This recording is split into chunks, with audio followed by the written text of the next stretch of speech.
Lakshmi tiffin centre ఇది ఎక్కడ అని ఆలోచిస్తున్నారేమో, మన తాడిపత్రి పాతకోట శివాలయం పోయే రూట్లో ఉందండి. అన్నట్లు ఇక్కడ ఏమేమి ఉంటాయంటే దోశ, ఇడ్లీ, పూరి. ఇక్కడ వచ్చేసి ఎగ్ దోశ అనేది చాలా ఫేమస్గా చాలా మంది తింటుంటారండి. అన్నట్లు వీరికి ఇంకో పేరు కూడా ఉందండో, అది వచ్చేసి ఫోర్ సింగల్ అనేది ఎలా వచ్చింది, ఎందుకు వచ్చిందని మాత్రం అడగండి, ఎందుకంటే నాకు కూడా తెలియదు కాబట్టి. అరే ఏంట్రా ఇది?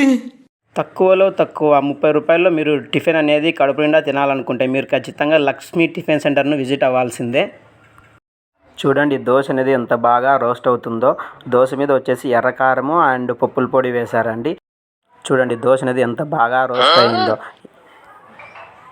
ఇతనేనండి మన దోశ మాస్టర్ రమేష్. ఇతను వేసే దోశ కోసం చాలామంది క్యూలో అయితే నిలబడి మరీ దోశలు అనేది తీసుకుంటూ ఉంటారు. ఇలాంటి వారి కోసం ఒక లైక్ వేసుకొని ఇలాంటి వారిని ఎంకరేజ్ చేయండి. Thank you.